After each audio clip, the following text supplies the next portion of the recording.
आकाशवाणी मध्य प्रदेश से प्रस्तुत हैं प्रादेशिक समाचार।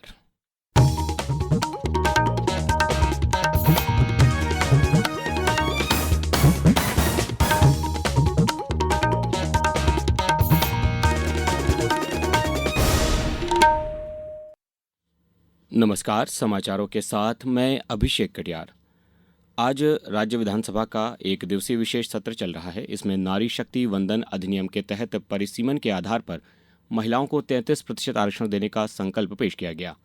अधिनियम पर चर्चा के दौरान विपक्षी विधायकों द्वारा हंगामा करते हुए सदन से वॉकआउट किया गया। राज्य मंत्री कृष्णा गौर ने कहा कि लोकसभा में संशोधन अधिनियम के पारित नहीं होने से देश की महिलाओं को बड़ा झटका लगा है।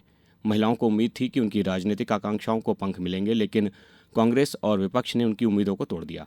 संसदीय कार्य मंत्री कैलाश विजयवर्गीय ने कहा कि आज मोहिनी एकादशी है और इस संकल्प का विरोध करने वाले भस्मासुर की तरह भस्म हो जाएंगे।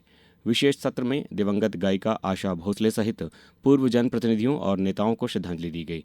मंत्री विश्वास सारंग ने कहा कि संसद में पेश नारी शक्ति वंदन संशोधन अधिनियम महिलाओं को आर्थिक, सामाजिक और राजनीतिक रूप से सशक्त बनाने का महत्वपूर्ण प्रयास था। जिस प्रकार से कांग्रेस और विपक्ष के नेताओं ने मोदी जी के सत प्रयास, जिसके माध्यम से महिलाओं को आरक्षण देकर भारतीय जनता पार्टी की सरकार और नरेंद्र मोदी जी महिलाओं को आर्थिक, सामाजिक और राजनीतिक रूप से सशक्त कर रहे थे, उसमें टंगड़ी अड़ाने का काम विपक्ष के नेताओं ने किया। वो बिल ही नहीं गिराया बल्कि नारी जाति का अपमान किया और आज हम सब निंदा कर रहे हैं। जिस प्रकार से कांग्रेस और विपक्ष के नेताओं का भाव है वो निश्चित रूप से महिला विरोधी है।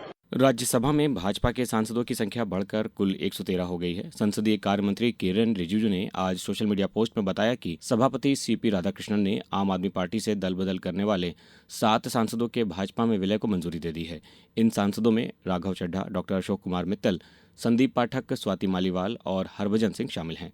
विलय के बाद सदन में आम आदमी पार्टी के सांसदों की संख्या घटकर 3 रह गई है। श्री रिजिजू ने भाजपा में इन सांसदों का स्वागत करते हुए कहा कि वे प्रधानमंत्री नरेंद्र मोदी के नेतृत्व में राष्ट्र निर्माण में योगदान देंगे। अब रुक करते हैं मौसम की खबर का। प्रदेश में पड़ रही भीषण गर्मी के बीच मौसम ने अचानक करवट ली है। तेज गर्मी के बीच कई इलाकों में हल्की बारिश देखने को मिली है। इंदौर जिले के महू में शाम के समय बारिश हुई। वहीं भोपाल के भी कई इलाकों में बूंदाबांदी हुई। राजगढ़, सीहोर और रतलाम क्षेत्र में कुछ देर बारिश हुई, जिससे लोगों को गर्मी से थोड़ी राहत मिली, लेकिन बारिश थमने के साथ ही अचानक उमस बढ़ गई, जिससे लोग पसीने में तरबतर हो गए। रविवार को भोपाल में दिन का अधिकतम तापमान 43 डिग्री सेल्सियस दर्ज किया गया, जो इस साल का सर्वाधिक तापमान है।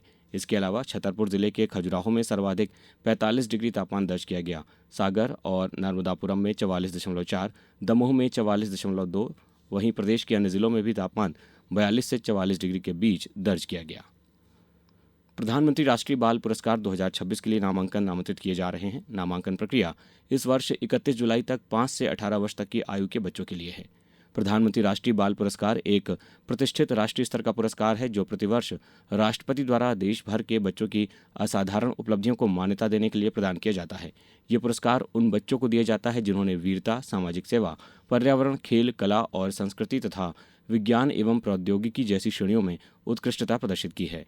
नामांकन जमा करने की अंतिम तिथि 31 जुलाई है। नामांकन केवल राष्ट्रीय पुरस्कार पोर्टल www.awards.gov.in के माध्यम से ही स्वीकार किए जाएंगे। स्वनामांकन और पुरस्कारों के लिए अनुशंसा पर विचार किया जाएगा।